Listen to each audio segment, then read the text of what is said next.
All right. Good morning and welcome to the Sensibly Speaking Podcast, episode 100. Wow. It's going to, oh yeah, somebody's mentioning it sounds a little out of sync. That's because of the broadcast software. It's going to not totally match up with my lips and stuff because that's just how YouTube and the internet work on this kind of thing.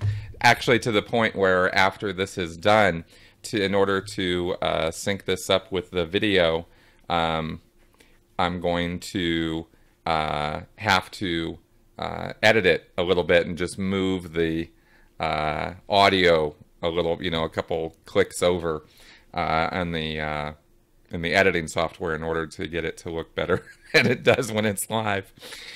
All right. Hey, Seattle. Hey, Ontario. Good morning to you guys. Hey, Italy. Wow, I don't even know what time it is over there.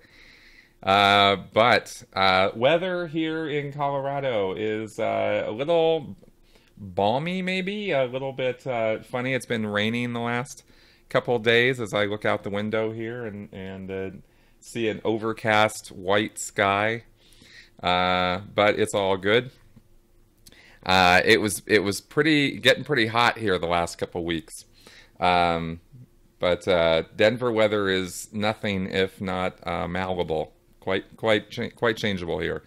Not as bad as Florida, but still not anything. You got to be prepared for some pretty bipolar weather when you come to Denver, when you come to Colorado, because it'll change. It changes on a dime. It's actually quite amazing how weird the weather is, and I'm told that's because of the Rocky Mountains. We're like 10 minutes away. I can look out my window. There's all these mountains, and they just kind of throw everything off. So yeah, Florida weather, 110% humidity, 200% of the time. That's right. Hey, North Carolina, and from Canada. Hello, Pennsylvania, Baltimore, Germany. My goodness, welcome everybody. So I have a very paper-thin agenda for this episode. I've got a couple things to talk about and announce here, and then I will probably listen. I'll probably check out some of your comments here and see what y'all have to say and ask and that sort of thing, and maybe we'll do a little Q&A. Yes, Chip, I am still engaged. And this episode is brought to you by water, the choice of a new generation. All right.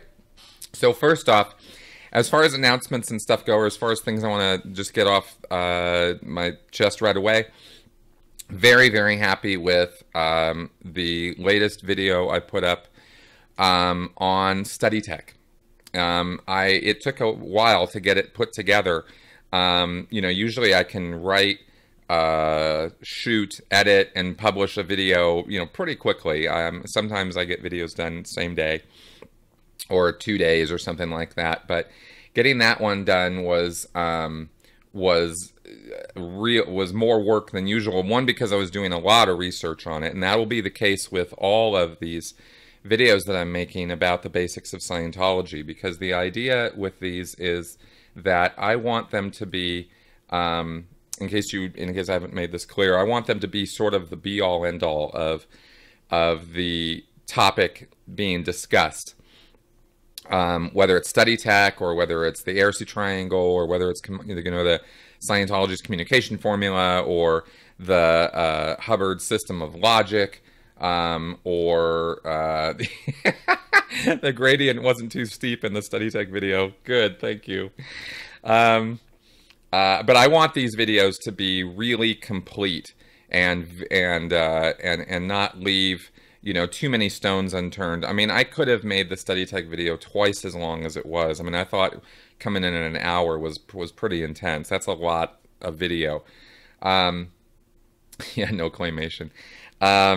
But at least I got all the basics in there. I got all of the word clearing methods in there. I showed stuff out of the study tech materials, quoted Hubbard, and by the way, there were a lot of L. Ron Hubbard quotes in that video that added to the length of the video, and some people might think that that was, you know, a little ridiculous, or, oh my God, why all these quotes? I can't stand listening to Hubbard.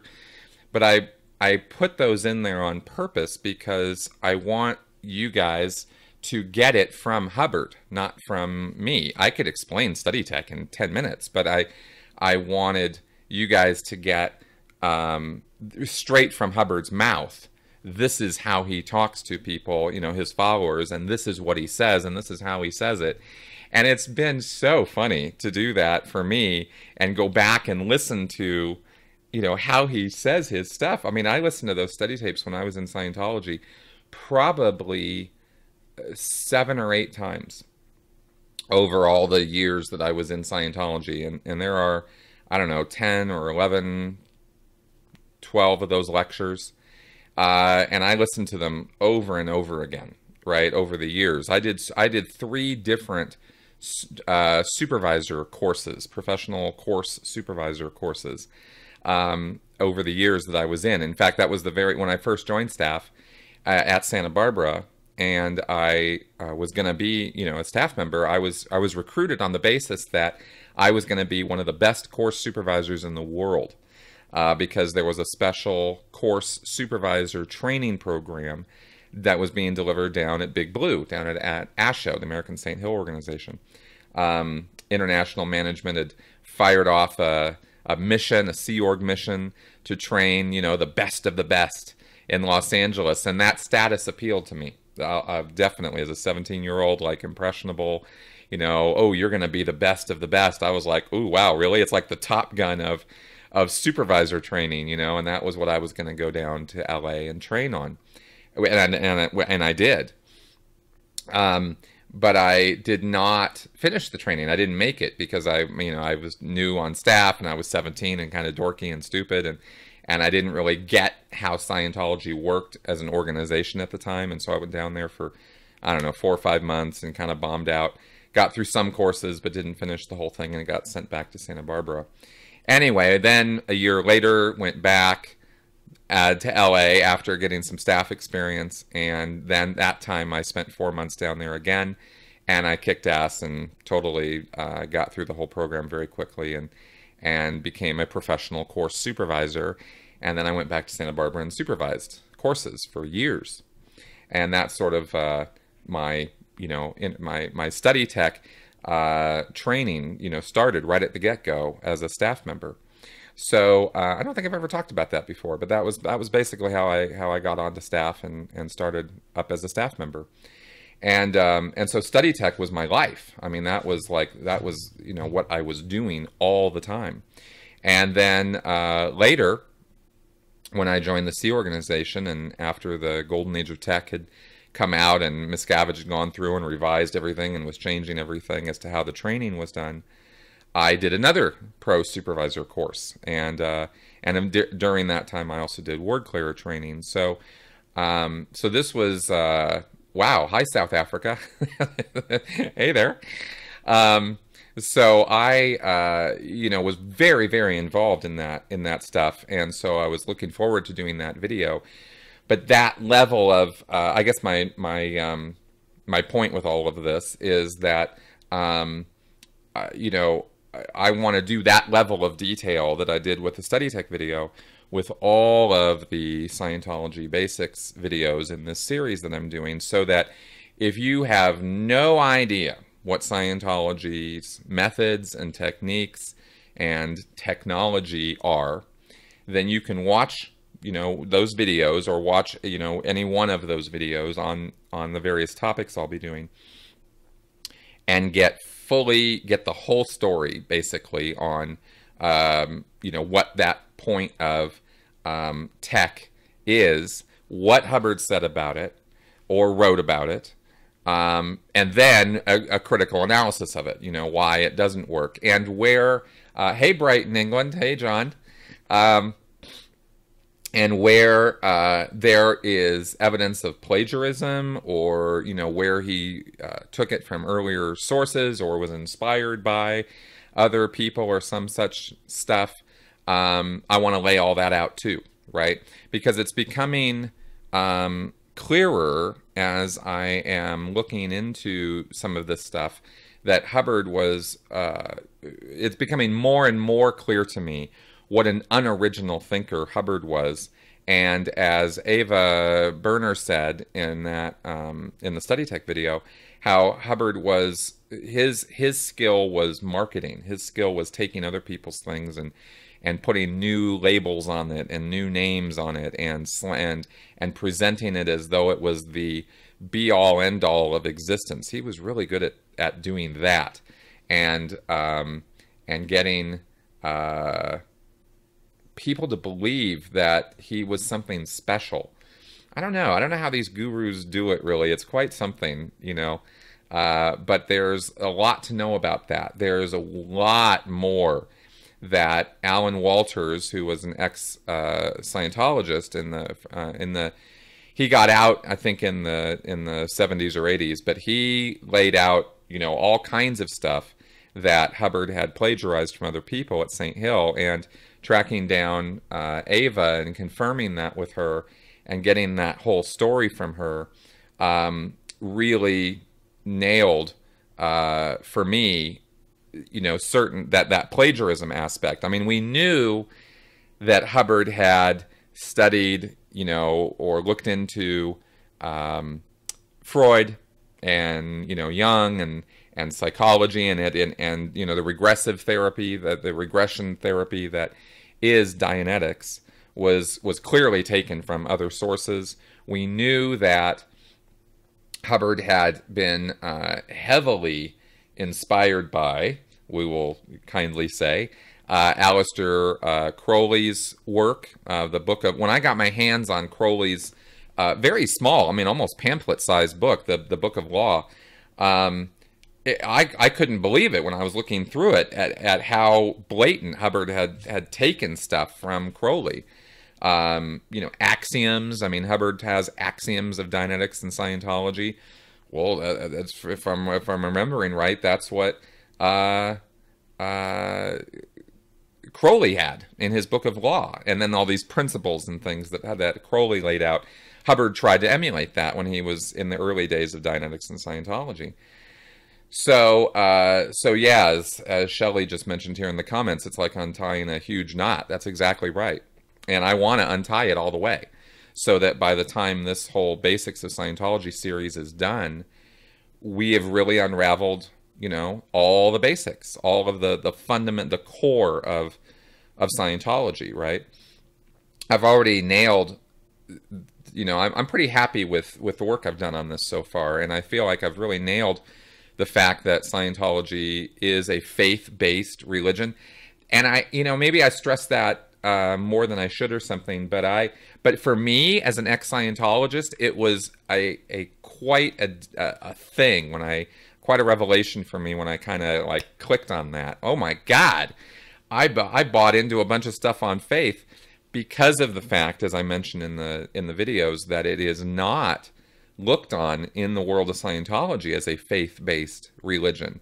They really think that everything that they believe is based on science, is based on clinical studies and research that Hubbard did. Yeah, the pseudoscience, right? Like they really, really think that. I really thought that for decades, that everything that Hubbard said was based on, you know, actual case studies and clinical trials and research that he had done.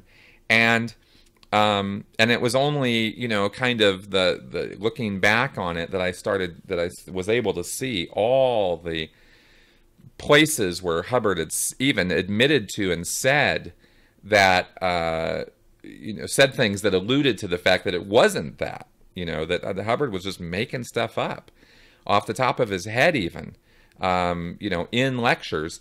And then after seeing that, and then starting to see that even worse than just making stuff up as he was going, that he was actually, you know, I started talking to people who were around in the 1950s and the 1960s, you know, people I haven't interviewed on my channel because they haven't particularly wanted to do that, but that I've talked to, you know, through Facebook or through emails or, you know, both through various phone calls.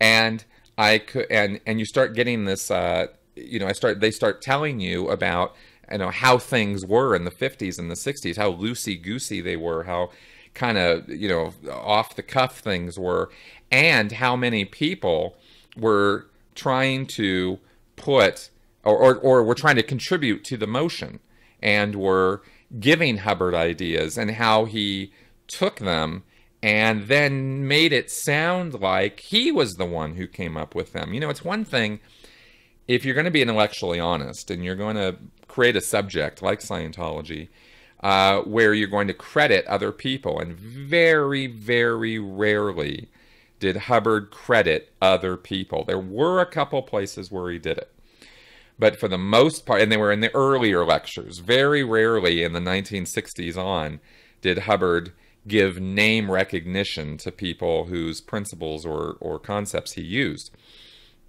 Most of the time, he just took it and said, I came up with this, and I came up with that, and, I did this study and saw this, and this is what we're going to do, and rock, and, came up with these principles and ideas that he was just ripping off wholesale. And Ava Berner, laid out why people put up with that, because I was very curious about why she was kind of almost nonchalant about it. You guys were okay with him taking your stuff? And they were like, well, it was all in the spirit of helping people, and in the, and saving mankind, right?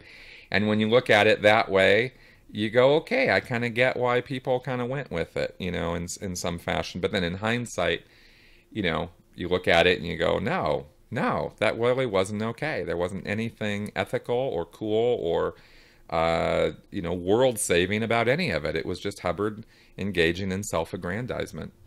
I'm kind of glancing at the comments as I'm rambling on here, and you guys are you mentioned a little bit of disappointment that she's an anti-vaxxer. I know, me too. There were a couple of things Ava said that Ava's awesome. Actually, I consider her a friend now. She's really quite an amazing woman. But yeah, there were a couple things that she mentioned in the full interview that we did, because we talked for about an hour, and I just took about 7 minutes of clips from that talk and put it into the Study Tech video. There's a lot more that she talked about, and I thought about this long and hard, and I decided, okay, I'm going to put that interview out. And I've never done this before, and I probably, I don't know how much of a habit I'm going to make out of it, because I've wanted to put all my content out there for you guys to see. But in this case, Ava's full interview is available on my Patreon page for my Patreon supporters. It's the first time I've put something up that was a bonus for them, because I feel like I don't give my Patreon supporters enough love back, for the support they get, that they give me. And so I decided that I would put the full interview, make that available for them. So if you want to hear what she had to say, and she said a lot, we go over the whole story about how they got declared, and and there's more about Hubbard and stuff like that, and how she met Chuck Berner, and what Chuck was all about, and how they got to St. Hill and what they were doing, and there's even and there's some other stuff in there. That's all in the interview, and that's up there for my Patreon supporters. So if you're a Patreon supporter, then you can check that video out. I put it together in a video form on there, and it's but it's an audio only interview, so you just have 50 minutes of her picture and her talking, and me responding to that. So that's up there, and I wanted to announce that. And obviously, of course, that would be a little bit of an incentive to become a Patreon supporter, because I have to also say that is my main line of return for the investment of my time and energy into this YouTube channel. I get a little bit from YouTube. It's helpful, doing ad revenue from YouTube, but the bulk of what of how I'm making my living is through Patreon and through my book royalties and stuff. And it really, really helps when you guys join up on Patreon, even if it's just for a little bit. of financial support. You know, $1, $2, whatever. It really helps because it's been slowly building up, and that is what gives me the time and resources to keep a roof over my head, to buy, you know, lights and microphones and cameras and do the work that I do here. So just wanted to, you know, put that little plug in there. Hey, SoCal, how's it going? My old stomping grounds. Question here from Monty Ollie. Does your fiance have any history with cults? Is she new to all this? No, she is not. No history with cults. She does not have any, I mean, you know, no, not even religion. She was kind of raised atheist, really. So, so no, she's kind of new to all this. But she's read my book, and we've talked for hours about, you know, my past and experience and all that. And she really is a wonderful place of support for me in a lot of ways. So she's been great with putting up with some of my shenanigans from my cult experience. She's been really great for that. Did I listen to Jeff's interview with Janice? Well, I've actually read Janice's book, or at least a draft of it. Months ago, I actually got to contribute a little bit to that effort on her part. And I was going to have her on this podcast, actually, but that didn't really work out. So she did Jeff's podcast, and that's been rolling out. And I did listen to the first part of that. And but having read the book, I actually know, you know, a ton about her story and about L. Ron Hubbard. I learned a lot about Hubbard from her book. And I did recommend on last week's Q&A show to get her book and read it, because I think it is a source of amazing insight into what Hubbard was like on a kind of almost a day-to-day basis. She really gives the on-the-ground story from her experience as a kid working with and for L. Ron Hubbard, and working on the ship in the Sea Org in the early days. Amazing stories. Let's see here. Okay, getting some questions now. So let's go ahead and take a look at some of these. What was your fiance's reaction when she heard you were COS, Church of Scientology? How accepting was her and her family? Totally accepting, totally fine. You know, in the atheist world, in the community of skepticism and atheism and agnosticism and, you know, humanism and all these isms, in the world of non-belief, I guess I should say, you have a community of people, many of whom have come out of a religious family or religious situation of some kind. Many times not a pleasant one, which is what, you know, kind of makes people get out of those religious situations, whether it's, you know, Catholicism or Islam or Buddhism or whatever it is that they were involved in that was just a little bit too much for them. They leave that and they end up in the skeptic community and the non-believing community. And so there's a lot of people with a lot of stories you know, amongst my friends at the Secular Hub and other such groups. And there's a lot of interesting information to be learned from them that parallels a lot of my experiences. And so so you find a lot of acceptance in that community.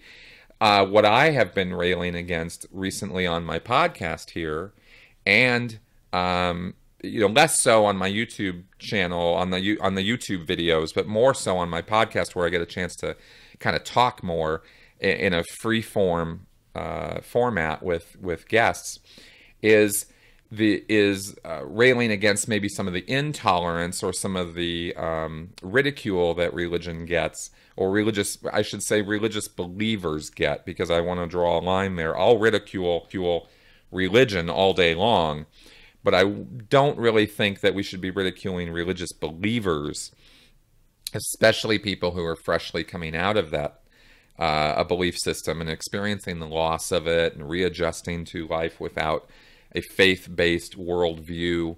You know, sometimes people can get a little bit of a harsh reception, not because people in the atheist world are trying to be mean or are trying to be cruel or are trying to not be tolerant. They just don't think about what they're saying, and they don't think about the position of new people coming into that community who are, a little bit woo, when they're freshly out, or don't particularly want to hear people bad-mouthing, how they were before when they were religious believers or when they were people of faith, right? They don't want to be ridiculed for having been in that position. And I understand that, and I think I've done the same thing when I have called out people who have commented on my channel or made remarks about how you'd have to be an idiot to be a Scientologist and stuff. I protest those kind of remarks because I know they're not true.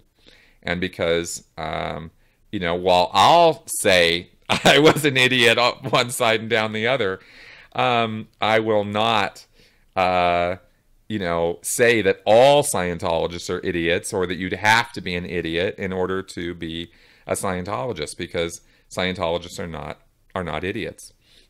Hey, Ludwig Whitman sent me £5. Thank you. Thank you very much. That's the first time I've had a super chat comment. That in YouTube, there's a feature where you can do what's called a super chat, where you can contribute money during the chat.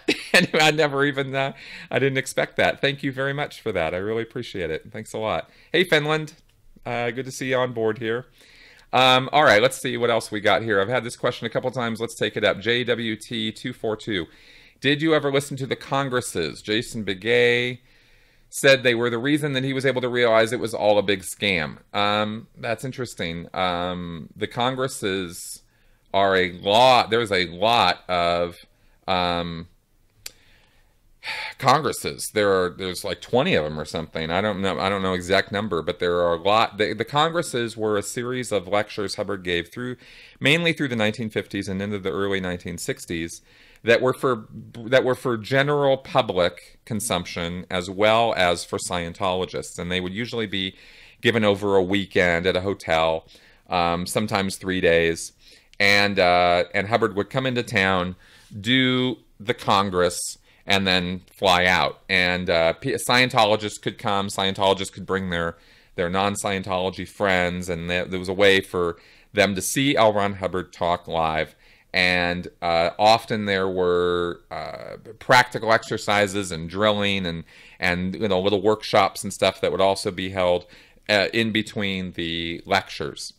So I don't know which Congresses Jason Begay was referring to that caused him to realize it was all a scam, because there were so many of them. I mean, there were Congresses that went from the very first one, the anatomy, what was that one?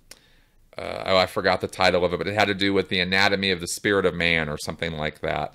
And that was a long Congress. There were a lot of lectures in that one. I think that one went on for like a week or something in 53, 54, something like that. That Congress was given all the way through to the State of Man Congress in 1960, which was a pivotal Congress for Scientology overall, because it was all about overts and withholds and how you had to confess your sins in order to be a good person and take responsibility for your life. So that State of Man Congress is used all the time in Scientology to get people to, cough up the goods on what they've been up to of unsavory or salacious nature.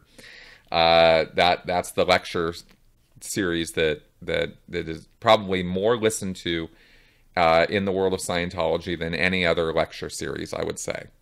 At least it's used a lot by the ethics guys, which is why it gets listened to a lot, and why Scientologists are in such a fervor to cough up all their overts. I think he said he'd listen to them on cassette while walking his dog. Yes, people do that a lot. Scientologists will listen to Hubbard's lectures on CD or earlier on cassettes while they're out doing various things. I guess kind of in the same way that people listen to podcasts now. There's studying Scientology in the classroom, where you got your dictionaries and your demo kits and you're sitting there studying away. And then there is, just listening to him while driving to work or while driving around. Scientologists would would often talk about how wonderful it was to do that. Start their day with Hubbard, this kind of thing. The church even tried to get a little thing going for a while to get people doing this, to promote listening to Hubbard's lectures all the time, all day, every day. The clearing thing. Jason said that because Hubbard would say that they fixed clear at the beginning of every Congress, yes, thus they were selling a wrong or false clear before, which mimicked his experience. Yes, that is definitely true. And it was, let's see, I'm trying to think of how I used to think about that sort of thing. Clear was something that Hubbard finally said was nailed, totally, completely solved in 1965-ish, that 64, 65 with the clearing course.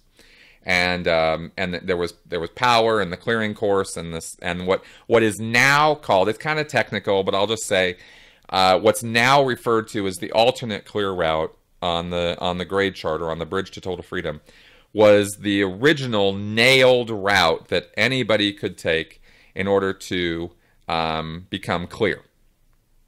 And this was all developed in the mid-1960s at St. Hill. And up until then, so this was 15 years of fluffing around, goofing off, researching how to get to clear. And Hubbard was constantly making these promises in congresses and in lectures about how they had solved it now. And then, you get to the next Congress or the next series of lectures, and here he is talking about it again. And we've got this new method where it's, it was games, and then it was responsibility, and then it was control, and then it was this and that. All these various things, these topics or subjects that Hubbard would take on and say were the key to creating clears. Okay, he starts with Dianetics in 1950, and then he, finds that people are not going clear, and so then he comes up with new, faster Dianetics techniques, and that's Science of Survival in 1951, and then that's not making everybody clear, and then Dianetics goes bankrupt, and then he starts Scientology, and then it's all about exteriorization.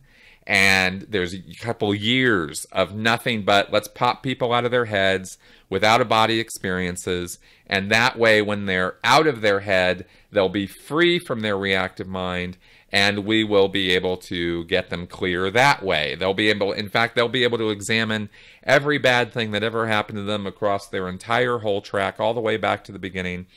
And that will make them not only clear, but it will make them OT, or operating Thetan. And that's when he started talking about that.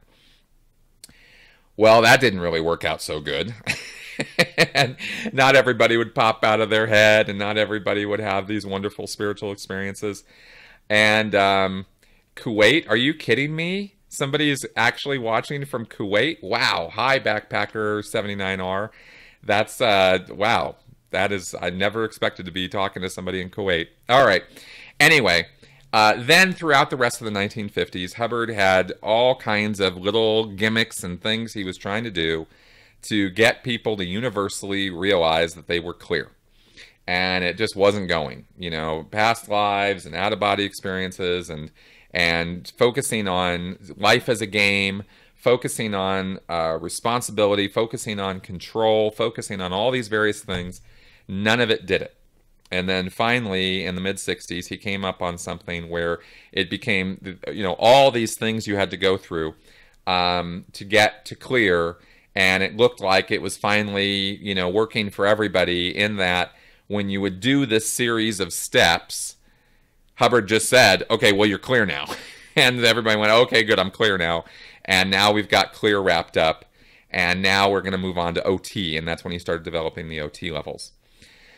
And that's kind of the basic summary of those 15 years. And so Jason Begay, listening to all these lectures and realizing that Hubbard had been, screwing around for 15 years with, dragging, people along with him to achieve clear, he went, this isn't everything I thought it was. This isn't quite the smooth, efficient, glittering model of efficiency that Scientology presents to me that it was.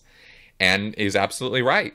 You know, and it's in those early years and through those congresses and lecture series that you see that Hubbard spent, you know, a decade or more screwing around, trying to figure things out, trying to figure out the best way to lay out the con, so to speak, you know, lay out this bridge to total freedom in such a way that anybody who walks in would buy it. Right? It wasn't all figured out at day one, not by a long shot. And I think that's what Jason Begay is referring to in your question there, and that's my long answer to that question, and also fully agreeing with him that you do see that if you are looking at and listening to the lectures with a slightly critical eye, rather than, you know, the enraptured, you know, oh my God, Hubbard is so wonderful, and every lecture is an epiphany, and I just can't believe what a genius he is. You know, if you can kind of get out of that euphoric mindset and listen to what Hubbard's actually doing and saying, you get a little bit of a different picture of the story. Hey, Iceland, good to see you here. All right, can you explain what the L levels are? Jason Begay mentioned that they were a story in itself, and what really, fucked him up. I will probably end up doing a separate video on the L's. One of the reasons that I have hesitated to do so is because the L's there are 3 L's, L 10, 11, and 12. They are extensive rundowns that you get at Flag only. And the reason I've been a bit about doing anything on it is because there is nothing from the church that has come out that I've been able to find as to what the L's actually consist of. There are written bulletins put together, or there are compilations of information put together that, as far as I know, are what people who were trained in the L's can recall of what's on the L's. But that's not exactly the same thing as the actual issues coming out of the church. Now, I've looked at, you know, the WikiLeaks downloads, and that's what I'm talking about, is those downloads, that information is put together from people's recollections more so than it's actually issues coming out of the church. Now, I'm happy to get any links from anybody who wants to send me, if you have actual issues from the church on the L's, or information that is, you know, concrete from there.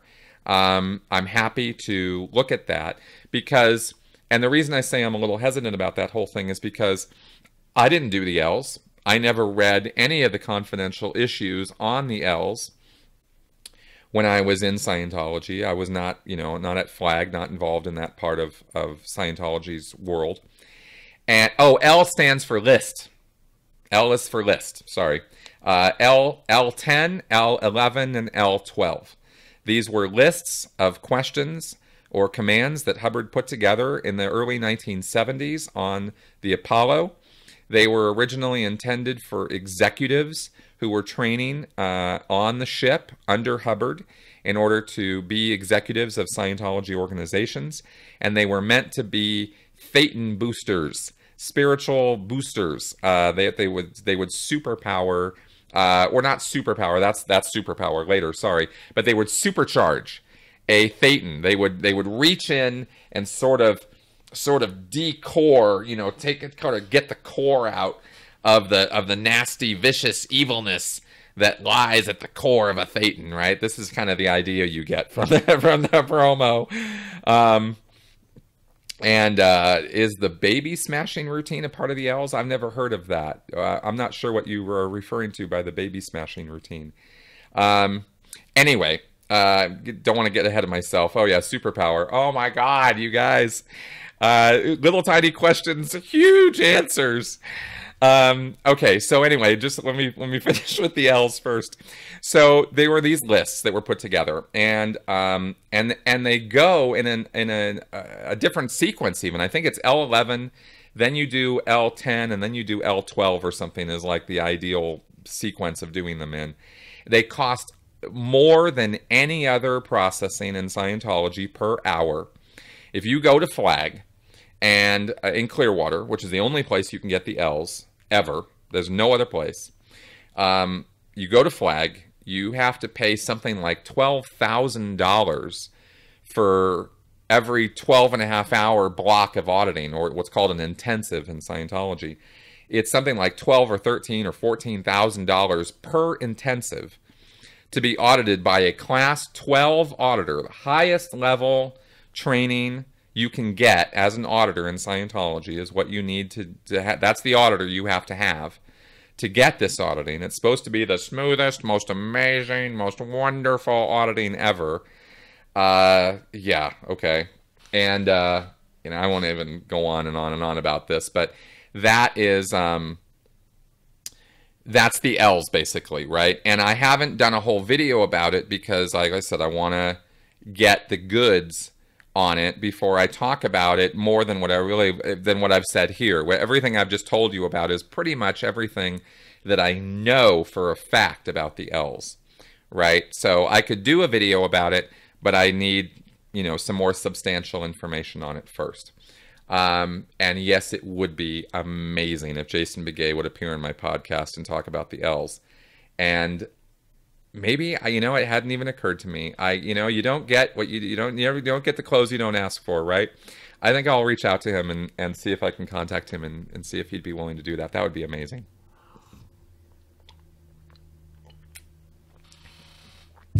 If you search on YouTube for Hubbard Baby Smash, it's the first video from Mad Men Talking. Okay, I will check that out, Ludwig. That is interesting. I don't know the Hubbard Baby Smash. First time I've heard that term. Okay, and then as far as superpower goes, yeah, I should do a video on that too. That's a whole thing too. It's a gigantic series of actions. It's very extensive and not easily explained. But the idea is that its genesis was in Hubbard trying to figure out how to make more efficient Sea Org members, and I guess he was having a few days where he was having a rough time with some Sea Org members and having a hard time trying to. It was testing his patience. And so he decided that he would come up with this series of actions that would deal with why they were stupid, why they were being dumb, and so he came up with these actions, and that would be what ended up becoming superpower. And there were other names for it first, and there's a whole history to it, and it's actually pretty fascinating stuff, and it would be a pretty extensive video to put together. And again, I'm also maybe a little hesitant because, again, the materials on superpower that have come out of the church are not necessarily exactly what's delivered at Flag now. We can't really say what's delivered at Flag because none of the materials of superpower have, nobody's brought them out of the church with them. I did a video on the Truth Rundown. And if you haven't seen it, I really, really recommend that you check it out because it is one of the most powerful forms of mind control and mental coercion that Scientology has developed. And I think I did that video, and Leah Remini's name is on it because I talk about Leah because she received the Truth Rundown at Flag, and so there's something in there about Leah too. But that video I made, I felt very confident in making that video because I did the Truth Rundown when I was on the RPF, and I delivered it to 2 other people, so I'm very familiar with it. And I've read all, there's only like three bulletins in the church that describe how to do the Truth Rundown. But anyway, my point is that I did that video. Those bulletins have not come out of the church. You cannot find online anywhere the actual issues on the Truth Rundown. So you kind of have to take my word for it in the video when I talk about it. But at least I know what I'm talking about because I did it. And because I delivered it to other people, right? And so that's the Truth Rundown. If I hadn't done the Truth Rundown, and if I hadn't delivered the Truth Rundown, I don't know that I ever would have made a video about the Truth Rundown, because I would have been relying, totally on the recollection of others, and I don't. And when it comes to the tech of Scientology, I'd like to have at least something in writing that I can point to and go, well, here's something with Hubbard's name on it that we can now talk about, right? But to interview Jason Begay, that'd be awesome. I'd love to do that. I'm going to try to see if I can make something happen with that. I doubt he'll go for it, but it would still be kind of fun. Okay, let's see here. Just going back a little earlier, because there were some other questions that I missed. So many questions you guys have. It's awesome. Do you know what is new in the new OT8 release, or is it just packaging? It's just packaging. It's just packaging. Will you star on Leah Remini's A&E series this season? No, I do not have any plans. They have not wrangled me into star on the show or be in the show this season. But that's not to say that I've not been involved with the show, because I have. And this season is going to be amazing. Okay, like, you thought season 1 was good? Oh man, it's amazing what's coming out in season 2. I mean, they are definitely taking it to a new level as far as exposing some of what goes on in Scientology, and some of the stories that are being told are they're shocking. I find myself stumbling for words right now, and I've only seen a little bit of it, and I've seen more than you guys have seen, but I'm just saying it's these teasers and stuff that are coming out right now are great. That Leah's just in the last 24 hours, they've been putting some stuff out to sort of tease for the second season, but what is coming is going to blow you guys away. Yeah, just really, really amazing stuff. So, okay, let's see. Got some other questions here. I'm going back in the chat box. How much slower do Sea Org members go up the bridge compared to publics? Alex Leone question. Very. I was in the Sea Org, let me just tell you, and I was in the Sea Org for 17 years. And in those years, I did not make 1 inch of progress on the bridge to total freedom. I went clear before I joined the Sea Org as a staff member in Santa Barbara. I got trained as an auditor. I got trained as an executive. I did a ton of training when I was a staff member in Santa Barbara. I did 4 full-time training things down in LA. I got sent down to LA 4 times for training. And then I did a lot of study when I was in Santa Barbara as a staff member. But when I was in the Sea Org, yeah, I did a lot of courses. And I got a lot of sec checking. And I did the RPF, where I got 1,000 hours of sec checking and false purpose rundown and evil intention pulling and all that. But none of that counted toward moving up the bridge to clear an OT. Right?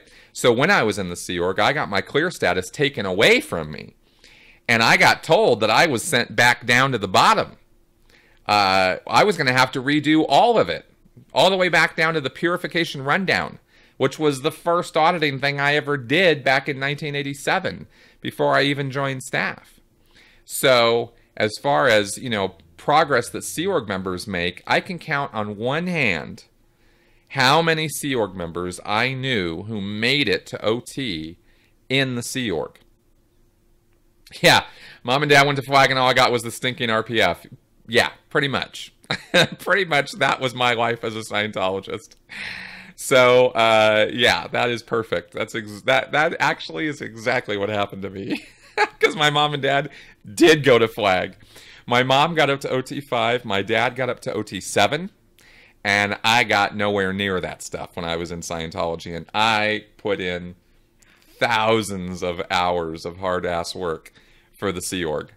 And I didn't get anything back for it, really. Not in terms of spiritual enhancement, right? And, of course, the Sea Org would say, well, that's all on that's all my fault. Because they just love the victim blaming. And it's not like I like to call myself a victim either, but 17 years of no bridge progress whatsoever, and no one ever even trying to get me onto the bridge or up the bridge. I mean, nobody even tried. There wasn't even like a surface level attempt to get me on the bridge, right? In all those years. And it's not because I was it wasn't because I was a non-producer. It wasn't because I didn't work hard. It wasn't because my stats weren't up. The statistics game. I did well on every post I ever held. So give me a break, right? Did I ever discuss the OT details with my parents after I left? Yes, I did. After I learned all about the OT levels, I absolutely talked to them about it, and I was very open about it, and they were very open back to me about it. And I never, challenged them on it or tried to get in their face about it or anything like that. We just had good, open discussions about it, and that continues to this day. On my freeloader bill, was I charged for the hours of RPF sec checking? No, I was not. The RPF is a program that you do where you are getting yourself and somebody else through it on what's called a co-audit basis, where you audit them, they audit you. Neither one of you really know what you're doing except for the training that you get on the RPF. Most people who come into the RPF are not already trained auditors. That's not a requirement to do the RPF because you learn how to do it there on the RPF. The motto of the RPF, I think, or one of the things they say on the RPF is what we make it, the RPF is where we make it. And so they don't charge you for that because you're not receiving any professional level services. No Sea Org member or trained person is going out of their way to deal with you. You're getting yourself through it by the skin of your, chinny chin chin. So that's basically how that goes, right? Let's see here. What does it feel like having KRs written up on you? Did you get pissed at the person who wrote it or accept it as part of life? No, I always got pissed. I hated having KRs written on me. It jacked me up one side and down the other because I often felt like I was sitting there working my ass off, which I was, and then I'm getting this for that, right? This is what I get, right? I'm already making no money. I'm already not getting up the bridge, and now I'm getting KR'd for trying to, make things go right. Because that was the big motto in the Sea Org, right? Where I deserved a KR, which did happen, where I did things that really were, rule-breaking things that were not cool. I swallowed it. I took it. I took my lumps. And there were plenty of those times. Plenty. But so many times, KRs were just, pissed off people's way of getting back at you. And so then I, would react to that. And sometimes I would write a KR back on them. Oh, they're going to KR me. What can I KR them for, right? And then you have these chit wars. That's what they were called, chit wars. Really stupid. I mean, I look back on it now and I just think the whole thing is just a big mindfuck stupidity, is really what it is. So, sure, but that did happen. Yeah. Christine Olson, it sounds like you're disappointed. Are you? What, with not going up the bridge? No, I'm not disappointed. I'm disappointed that the church treats its staff members the way that it treats them. That's what I'm disappointed by. I'm disappointed by the fact that I put in all those years of work and the church could never be bothered as an entity to care for its staff. If you look at the Bridge to Total Freedom, it's a sham. It's ridiculous. It's kind of stupid. It's, none of it really is amazing, and it doesn't reveal the secrets in the universe to you. But in the context of being a staff member or a Sea Org member, and in the context of that worldview, it's unacceptable that, you're supposed to be given all this stuff for free in exchange for your work, and then they don't even give you that, right? And that's disappointing. So that's what I meant by that, or that might be what you were detecting in my communication on that subject. Does that make sense? I hope that makes sense. I'm not disappointed now that I didn't get the bridge, right? I'm disappointed that there's a group who treats their people so badly. And it's not just Scientology, of course, that does that, but that's the one I have experience with. So that's where that comes from. Yes, Chit Wars. That is correct. Bridge to insanity, more like it. I agree. That's right. That is what it is. I don't have any... I don't give it any credence now, right? I don't look at it and go, wow, that's such good stuff. Which is, of course, now why I'm doing that series on Scientology basics, because I want to really show how it's not valid and how it's not worthwhile, and how people who get involved in it and come out, so many people come out of Scientology thinking that, well, at least I have the basics of Scientology and that stuff works. And I want to kind of go, no, I really want to free you from that thinking. I really want to un-Hubbardize everybody. And it's, it's not going to work with everybody by any stretch of the imagination. I don't have any idea that it's absolutely positively going to work, that I'm going to reach everyone who's still an independent Scientologist or something like that. But at least the data will be there for them. At least maybe some seeds can get planted if they come around and look at my channel. And at least people who are thinking that, even how do I want to put this?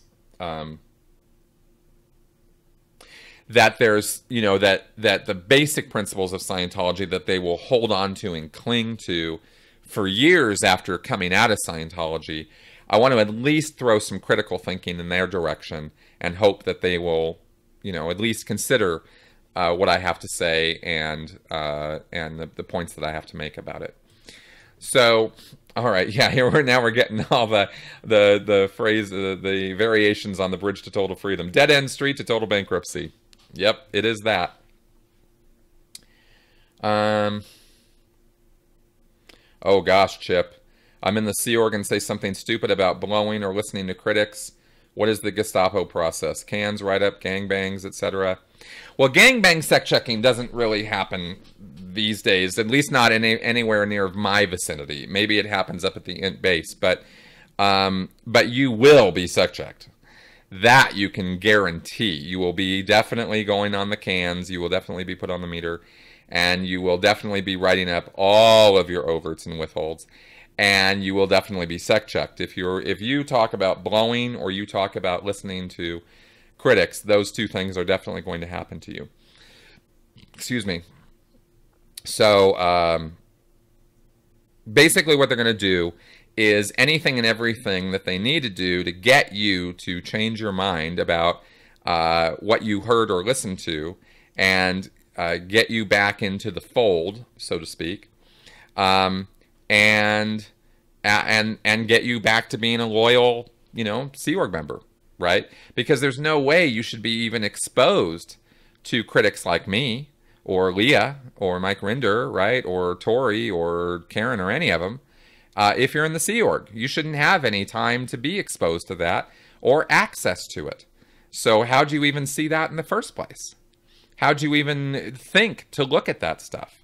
What were you even doing, right? And why would you be doing that? What have you been up to? What have you been thinking about? What have you been doing that would even make you think that SPs have anything valid to say in the first place, right? What's up? How are you even thinking that? Right? That's going to be the attitude of the ethics officer in dealing with you.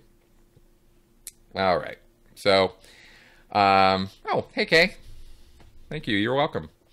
All right. Well, we're coming up on 11 o'clock, so we've been doing this for about an hour, and I'm going to take a little drink of water and start wrapping this up.